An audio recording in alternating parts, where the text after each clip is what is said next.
Thank you. I just had to wear the Stanford red this morning. Can you hear me? Is this on? Yeah? Okay. I do want to take your questions, so I'll try not to talk for more than 25 or 30 minutes, so we'll have plenty of time. I was asked how long it took me to write the book that I've just released, Tough Choices, and I answered that it took me almost as long to decide to write it as it did to write it. It took me about 6 months to think very long and hard about whether I wanted to write this book. I knew that if I wrote a book, I would want to write it myself, which I did. Every word. There's no ghostwriter. There's no collaborator. For better or for worse, it is my words about my feelings, my experiences. I knew that I would want to write an authentic book. And what I mean by authentic is a straightforward book, a book that tells it like it has been in my life and my career. And that was a tough choice in a way because when you decide to be authentic, you have to be authentic about yourself. So while I had been a very public figure, I had also been a very private person. And this is a book that reveals much about me personally and my life. I also concluded that I would be authentic about the experiences that I've had, and not all those experiences have been good. And of course, that creates controversy as well.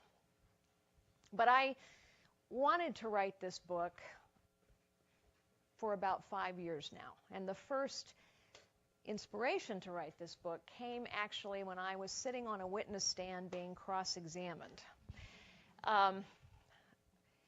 You may remember a small, somewhat controversial merger with Compaq Computer. And you may remember that after a sort of massive battle, shareholder battle, we finally won the vote to consummate that deal. And there was one last hurdle to get over, which was we were sued one last time. We were sued because the claim was that we had overestimated the amount of cost synergies that we could get from the merger. We had said we would achieve $2.5 billion in cost synergies. We went on to achieve $3.5 billion. But at that time, the lawsuit was that that was not accurate, that we were overstating in order to win a shareholder vote. So we went to court in Delaware, and I sat on the witness stand, and I got asked questions for about a day and a half. And what occurred to me sitting on that stand and answering those questions is that most people really don't have an idea about how a company operates. Because all the questions were about how do you set goals, how do you find common cause and common language with people so that they put their energies against those common goals. And so it occurred to me that one day I would write a book about the story of business. And I think the story of business is all about the story of people. Now, I got 2 business school degrees, and I know in business school we talk about profits, and particularly if you're here in the Valley, you talk a lot about products, and you talk about how you're going to get rich quick and all of that stuff. But the truth is that, in my experience, it is people who produce both products and profits. And if you don't understand people, if you don't have a sense of why people behave as they do, you can't change what they do. And if you cannot change what people are doing, you cannot change either products or profits. And so I decided to write a book about business through people. For me, actually, the fun, the fascination, the challenge, the privilege of leading in a business is all about working with people. As was mentioned, I did not imagine that I would be a business executive. I had a degree in medieval history and philosophy from here at Stanford. At the History Corner, it was really fascinating, but it wasn't going to pay the bills. I went off to law school because that's what my parents wanted me to do. After about a semester in law school, I concluded I hated it. And I also concluded that probably pleasing my parents was not a good life goal. It sounds silly, but that was a revelation to me. And that was probably the first real adult choice I made. And for me, that was a very tough choice. I dropped out of law school and I had to pay the bills. So I did the only thing I knew how, that would pay the bills immediately, and that was I went off to work as a secretary. I typed and I answered the phones. And I worked at a company called Marcus and Millichap, which is on Hanover Street, 1 block from the headquarters of Hewlett-Packard. Now, when I took that job, I didn't think it was beneath me. I thought it was a good job because it paid my bills, and I threw myself into that job. I wanted to be a good secretary and receptionist, which has formed the basis of the career advice I've given ever since, which is whatever job you have, learn everything you can from that job. I was in that job about 6 months, and 2 men who worked there came up to me one day and said, you know, we think maybe you could do more. Would you like to help us write some deals? And that was my first introduction to business. That was the first time it ever occurred to me that maybe I could become a business person. My family didn't really have any exposure to business. My father was an academic. He taught at the law school for part of his career here at Stanford. My mother was a full-time homemaker and an artist. And those 2 men taught me something really important. In fact, they taught me one of the most important lessons of leadership, and that is that leadership is all about seeing the possibilities. Leadership is all about seeing the possibilities in people and seeing the possibilities in circumstances. Those 2 gentlemen saw possibilities in myself that I did not know were there. And because they could see that, I saw something different in myself as well. Leadership is all about the possibilities. I think there is a huge difference between leadership and management. Management is about the production of known and acceptable results within known conditions and constraints. Leadership is about changing the order of things. Now, when those 2 men taught me my very first important lesson about leadership, that leadership is about seeing the potential in others, leadership is about seeing the possibilities in things, that then caused me to think differently about my own future. This book is also about fear. I talk a lot about fear in this book. My own fears, but the fears also of people that I have encountered along the way. And I don't talk about fear because it's some psychobabble. I talk about fear because fear is a principal motivator in business. People fear change. So if you want people to change what they're doing, you have to understand what they're afraid of. The natural momentum of any organization is to preserve the status quo. Why is that? Well, because people are afraid of the unknown. People are afraid to try something new. But it's also because whatever institution you're talking about, whether it's the Stanford Business School, or it's Hewlett-Packard, or it was AT&T when I first entered it, people who have positions of power and influence want to keep them. The status quo advantages them, and so they seek to preserve their advantage. That is human nature. One of the things that I didn't know when I started out as a secretary is that people are people wherever you find them. I actually thought when I was a secretary talking with the guys in the mailroom, I thought that those people up there, you know, the big bosses, the big executives, they must be different somehow. Those people who've made tons of money in business, they must be different somehow. The truth is they're not. The truth is people are people wherever you go. And that means that some people are able to set their fears or their own personal agendas aside, and some are not. So understanding fear and understanding how to motivate people effectively so that they can move beyond their fear and actually try something new is fundamental to leading change. If leadership is about changing the order of things, then a leader has to understand that resistance comes with the territory. Resistance comes with the territory because people in positions of power want to keep them, and because everyone is afraid. One of the things that terrified me when I first started in business is some of the circumstances that I found.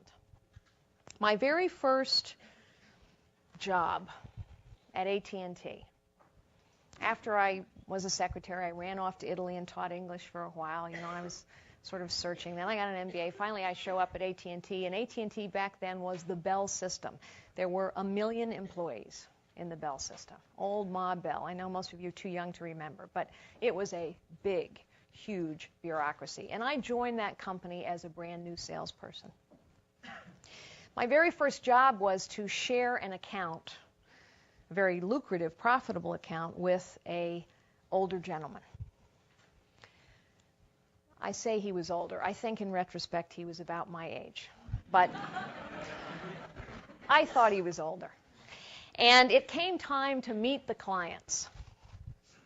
And he comes to me and he says, Carly, I know that we've planned to have you meet these clients, but I'm afraid you won't be able to do that. And I said, well, why not? He said, well, because we're going to be going to the boardroom.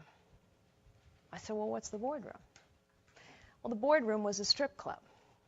It was a very famous strip club where the women would dress in baby doll negligees, see-through baby doll negligees, and dance on top of the table while the clients ate lunch. I was terrified. And I had to think long and hard about, well, what do I do? Do I show up at this meeting? I finally decided I had to. Again, most of you, not all of you, are too young to remember this, but there was a book called How to Dress for Success for Women in the 80s. A few of you remember that. And, it recommended very conservative suits and collars up to the neck and little bow ties, So I dressed that way that day. And I carried my briefcase, my newly purchased briefcase, like a shield of honor, and I get into the cab, and I say to the cab driver, I'd like to go to the boardroom. And he turned around and said, are you the new act? So I get there, and I come in. It's this dark place. It's loud. It's noisy. There's this long bar down the side. There's a stage right here. And my colleagues have seated themselves way over there. And the only way I can get there is to walk across that stage with my briefcase and my bow tie. And, of course, wouldn't you know, there are 10 women having an act, I really did look like an idiot, and I was terrified. Now, 2 hours later, probably my male colleagues were even more uncomfortable than I was. And when that day was over, everything had changed. When I came back to the office, everything was different. Because I had shown that while I was terrified, I wouldn't be intimidated. And while I could not pick those circumstances, I could choose how I dealt with them. And that gentleman colleague and I, we never talked about that again, but we became great colleagues, great teammates. We found a way to find common ground. And that also is what business is all about, finding common ground and common language so that you can approach common goals. When I became a manager for the first time, I remember being introduced to my new team of people. I only managed 3 people, but to me it was a huge accomplishment. And I was introduced as our token bimbo. Now, why do I tell you these stories? I tell you these stories because I believe everyone faces situations that are difficult and frightening. Everyone has to choose how to deal with those. But I also tell them because business should be, but business is not yet, a meritocracy. I mentioned that AT&T was a huge organization, and like many large organizations, most large organizations, at the end of every year, employees would be evaluated. They would be given performance ratings and rankings, and the way that occurred at AT&T is the same way it occurred in Hewlett-Packard or any other large company, as groups of managers would come together and they would talk about their employees. And I imagined initially that this was a very rational process. You know, everybody would come in, they would have all their employees' accomplishments, they would talk about it in a reasoned way, and of course bosses would be willing to say, well, yeah, it sounds like your employee did more than mine. Of course they should be rated higher. Well, I found out very quickly in that first session that isn't how a lot of people operate. Some people do. But for some people, that rating and ranking session was all about a power struggle. It was all about, I'm a better boss if I have more employees who are rated higher. I also found out that day why a meritocracy is so difficult to build. It's difficult to build because people are comfortable with people like themselves. That's human nature. It's not bad, it's not good, it's just human nature.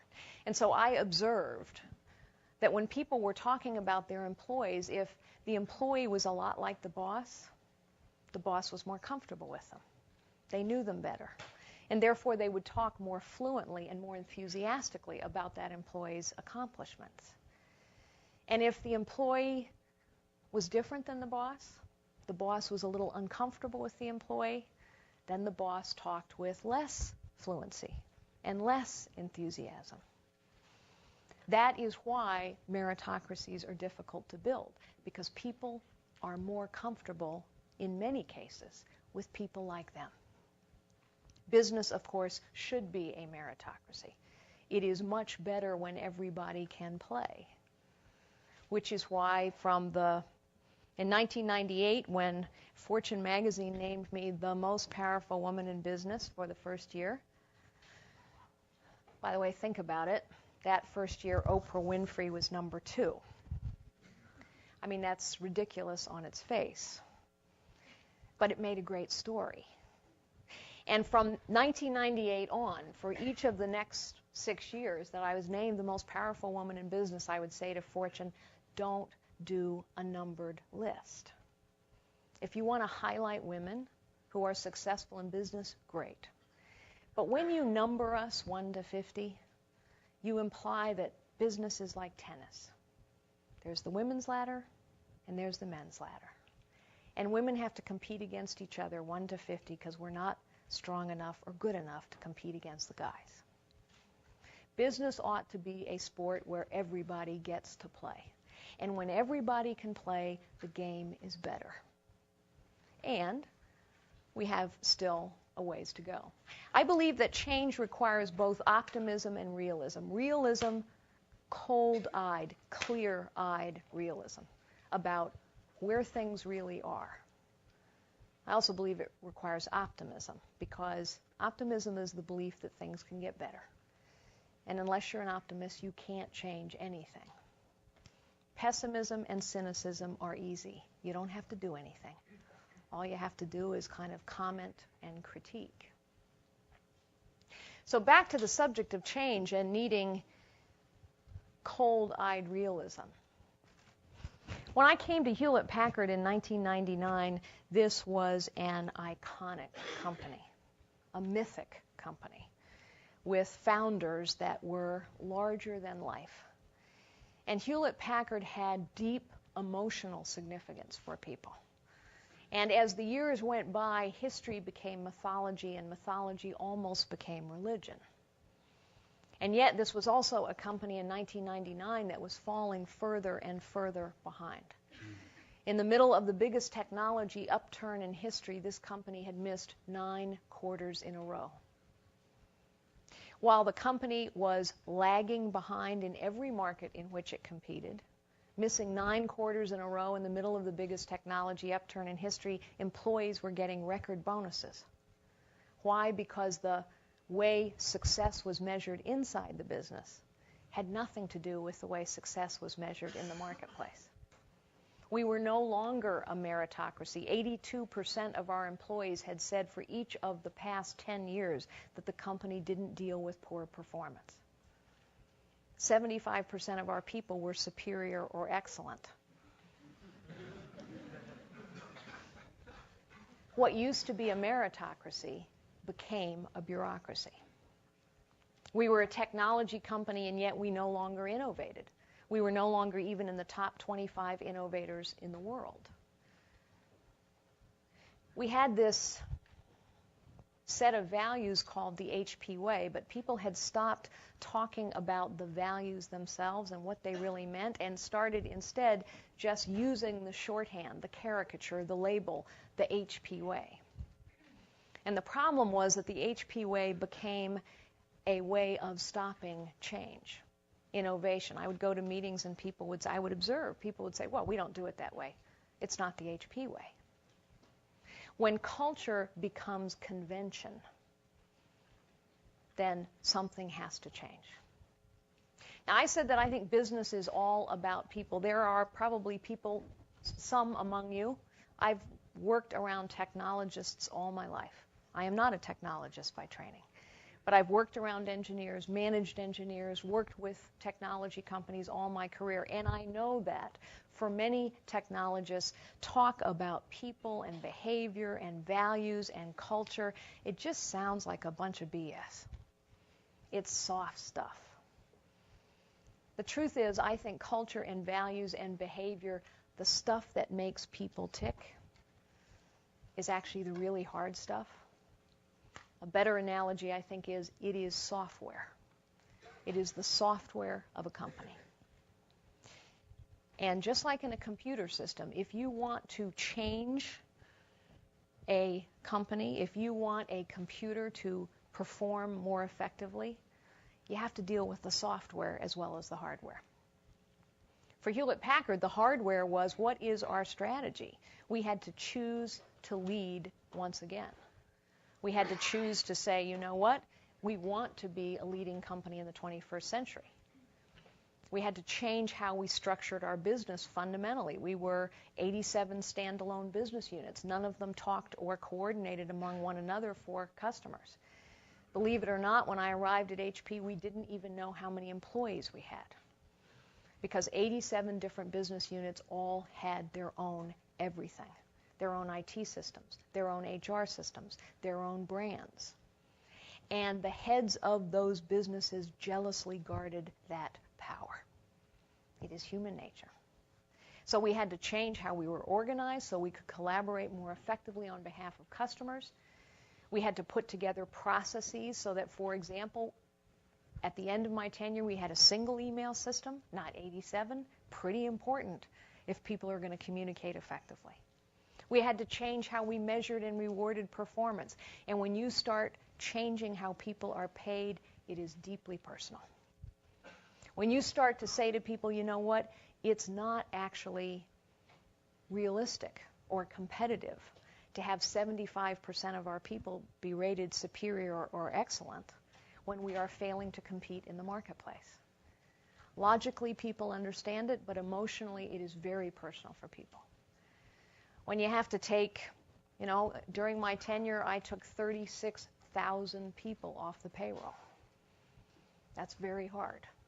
People become angry, resentful. And then there's all this really important software called culture and values. And so we had to go back to things like, you know what? Innovation is one of the most important values in the HP Way. What does innovation mean? Well, it means we actually have to innovate. It means we have to invest in innovation. It means we have to measure and value and reward innovation. I asked when I first arrived, how many patents do we produce? Nobody knew. I asked what percentage of our revenue stream comes from new product introductions. Nobody knew. By the time I left, we were generating 11 patents a day for 2 years in a row, and we had become, once again, among the top 5 innovators in the world. That kind of change, fundamental transformation from the bottom up, not to mention a huge controversial merger undertaken in a bear market, announced the week before September 11th, in a down economy, in a technology recession, that kind of transformation not only creates huge resistance, but it also takes a tremendous amount of time. So this book is a lot about change and what it really takes, and what's the software of change as well as the hardware of change. Now, of course, as was mentioned in the introduction, you sort of can't talk about the story of me or the story of Hewlett-Packard without also saying something about the media. And I'd be happy to talk more about this when I take your questions, which I'm going to do in about 1 minute here. But I think as business people, it's important for you to think about what is the impact when in this always-on information age, fact, fiction, and fantasy are out there and they have equal authority. Think about the information flow you get every day. Fact, fiction, fantasy, opinion, informed or not, have equal weight. It's hard to distinguish between them. It is a part of what is going on around us. And so how does a leader both be aware of that, but also stay focused on the mission at hand and keep people focused on the mission at hand?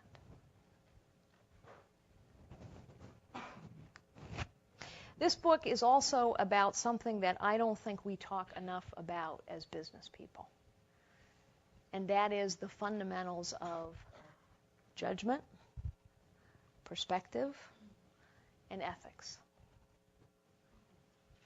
I'm troubled as a business person that every time we see some new scandal or some dysfunction in a boardroom, in an executive suite, I'm troubled that when we see all of this backdating of stock options, for example, people kind of immediately run to what rules should we change?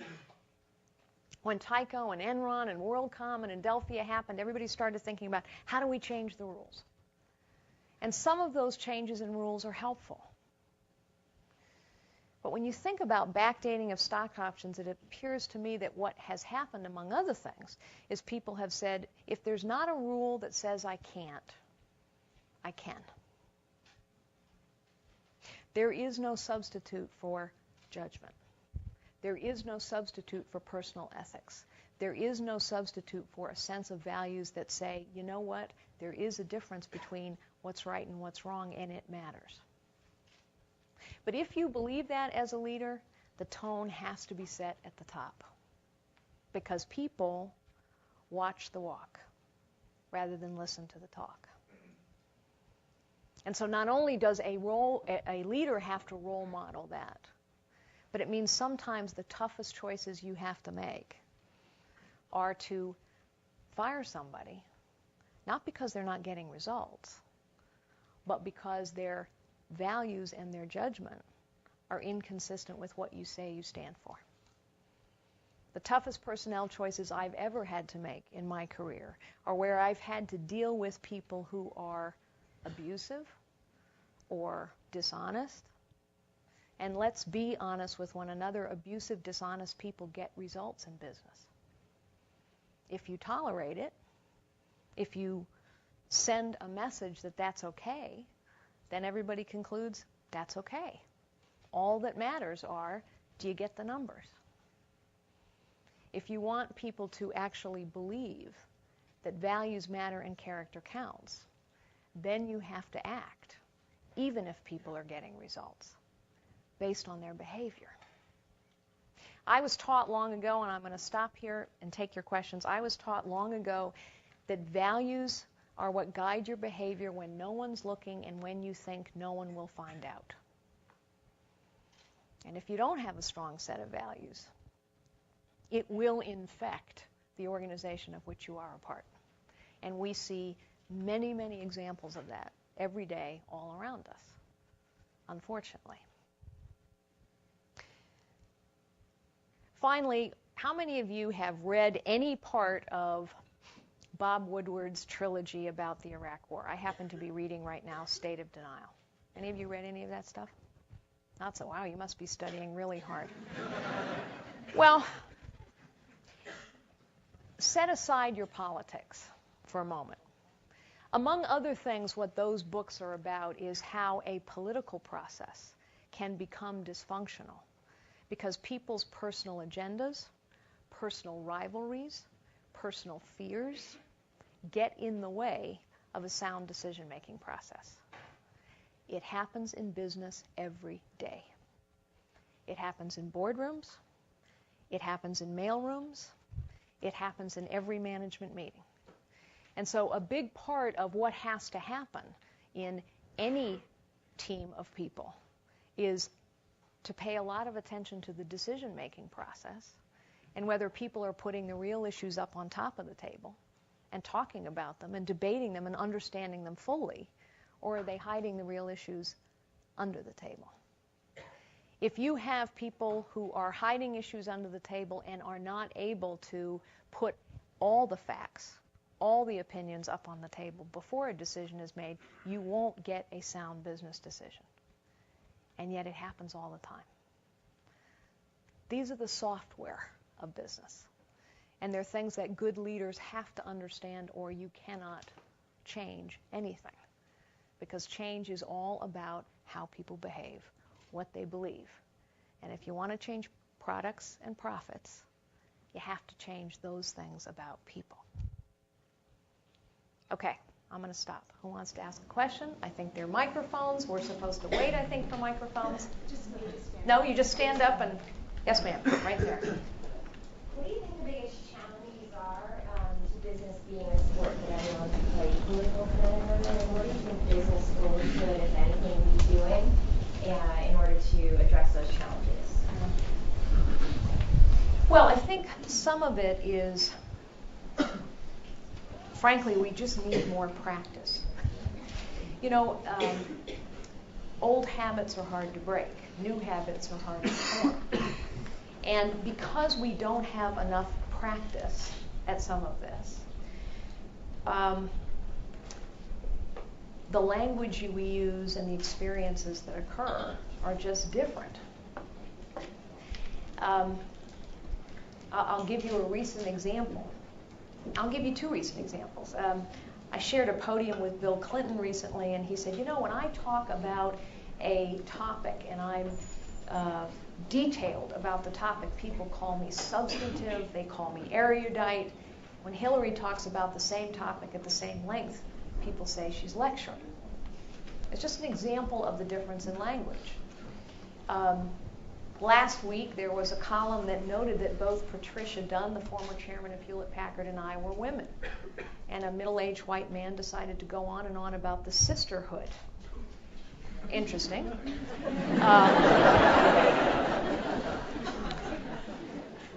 I learned a long time ago it's kind of good to know what you don't know. But beyond that, what I found fascinating about that was that very same week, 4 male CEOs bit the dust over stock option backdating. There was no comment about the brotherhood.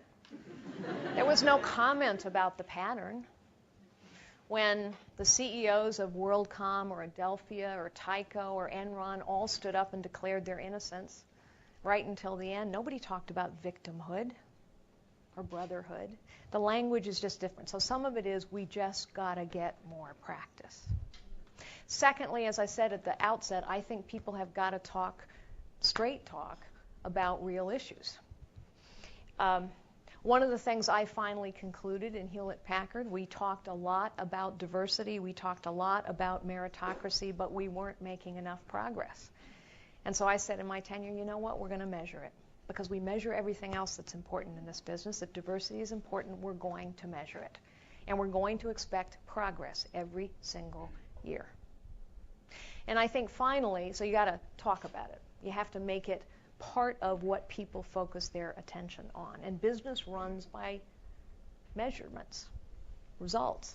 So if you want to value something, you have to measure it. Finally, I think that businesses need to be a lot more creative, because we can be now, with all the tools of technology there are, a lot more creative about having an environment where people can make their own choices. with the technology we have at our disposal today and the 24-hour nature of a global business, there's no reason that people have got to make these agonizing choices between should I be at the baseball game with my son or daughter or should I be in the conference room. We ought to be able to accommodate those kinds of things. So all those things matter. Yes, sir. And then I'll start getting back. So this week, Costa and I are launching a podcast series on women innovators and leaders, which, by the way, we'd love to have you on. Good salesman. I'd love to hear from you. Who are some other women leaders that you look up to and admire that you think we can learn from?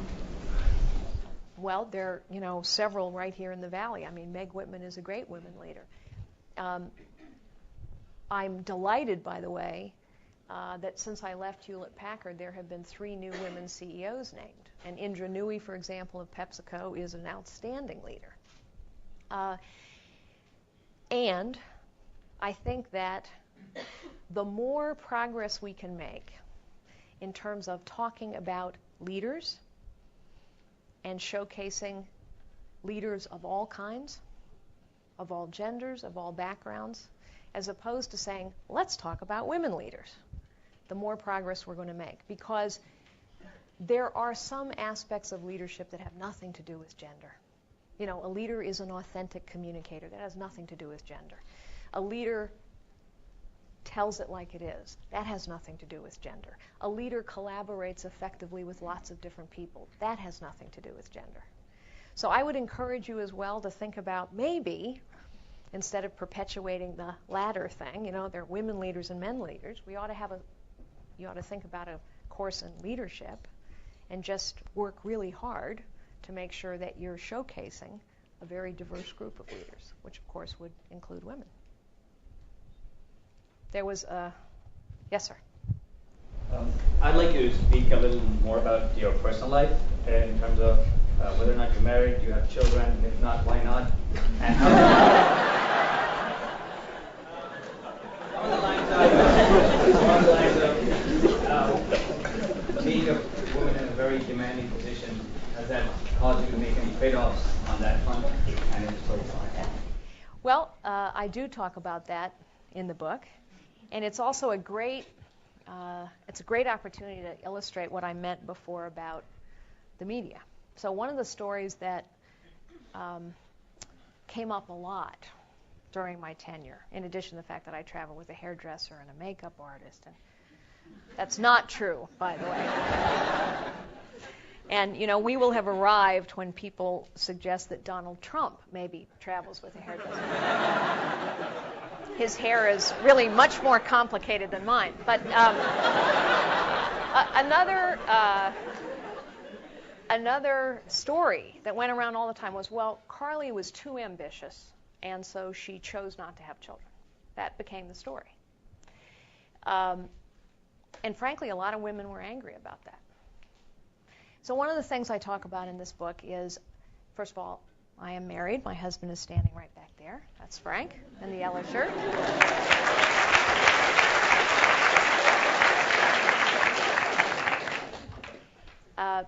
When we were married, he had 2 young daughters, which we raised. We now have 2 granddaughters, 10 and 2. They're perfect, by the way. We very much wanted to have children, worked hard to have children of our own, was not God's choice. So you can imagine how personally hurtful it was for people to say, well, she made this choice because she's such an ambitious, the B word. Every successful person, I don't care what your definition of success is. My definition of success is, have you made a positive difference? And do you own your soul at the end of your journey? Because there are lots of opportunities to give it up. But however you define success, every successful person has a family and supporters around them. I happen to have had a great husband and a great gift, and when I became the CEO of Hewlett-Packard, he retired from his own pretty high-powered career to support me. I think that was a tremendous gift and a tremendous choice. Not all men understand that choice. But the point is, it's our choice to make. And the work environment should be one in which people can make their own choices. And whatever choice they make, they also can make a contribution. Yeah? Can you speak to any events prior to your becoming CEO that really helped prepare you for that role? And maybe any specific experiences that really sort of culminated in helping you lead at Hewlett Packard? Well, that really is what the book is about. You know, there are, I mean, honestly, they're you know, having written 360 pages, I can't get it down to one sentence. But to try and be responsive to your question, I think I'll give you an unexpected answer, perhaps. Every job I had, I learned something from, something important. And I think the goal is to bring all of your experience and all of yourself to a challenge. However, when I was growing up, we moved around a lot. I went to 5 high schools in 4 years. I went to school overseas. I went to school in various parts of the United States. I became used to, accustomed to, comfortable with the pattern of change. It became a habit for me to feel afraid of going into a new situation and then realizing that if I could connect with people, find common language and common cause, that I could get over the fear and move on. I became used to that. And so for me, change was not as frightening as it was for other people. It was part of life. That helped me tremendously. But I also knew that feeling. I recognized that feeling that people have when they're so afraid of what they're going to have to let go that they can't move forward. And I understand the resentment that change can create as well. Yeah? What is your take on the HP scandal of late? And if you had been CEO or chairman and you knew that something was leaking from your board, how would you have gone about handling that? Well, I did have a leak when I was at Hewlett Packard. And first, let me say, when you go through a transformation of a company from bottom to top, culminating in a merger, the largest, most complex merger ever attempted in the history of the industry, and it still is that, and you do that in a bear market and a down economy and a technology recession, it's going to be tough for a while. And people are going to take very much a wait-and-see attitude. And I bring all that up because all of that creates pressure on a board. So in January of 2005, when I faced a leak, the board felt tremendous pressure. The stock price was stuck.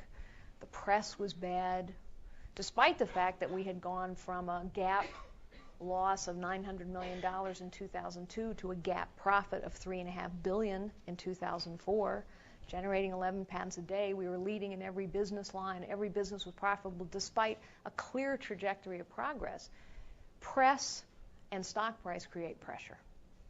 The board and I were having a discussion about how to reorganize the business and who to put in which chair. And we hadn't come to agreement on that. We agreed on some things, and we'd done them, and we didn't agree on some other things. And so we had agreed to continue talking. That's what a deliberate decision-making process is all about. And about 4 days later, I see all of this on the front page of the Wall Street Journal. Now, obviously, that can be very disruptive, not to say against the rules. I mean, that is a selective disclosure that is material to a company. And a couple board members took it upon themselves to put even more pressure on the situation by putting something in the Wall Street Journal. What I did was to talk plain. We can't do this. We can't have a boardroom in which confidentiality is not respected. I had a series of direct conversations with board members. Who did this? Why did you do this? Because again, I know from 25 years in business that when people stop talking directly and start going under the table, People can't speak plainly with someone to their face. They go off and talk behind their back. Bad things are going to happen. And then I asked our outside counsel, Larry Sonsini, to continue those direct conversations. No investigation, no pretexting, just let's have some direct conversations.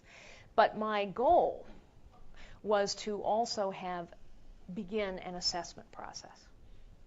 In my management teams, I used 360-degree feedback. I used tools to help us assess the dynamics of our decision-making processes, because those are things effective teams do.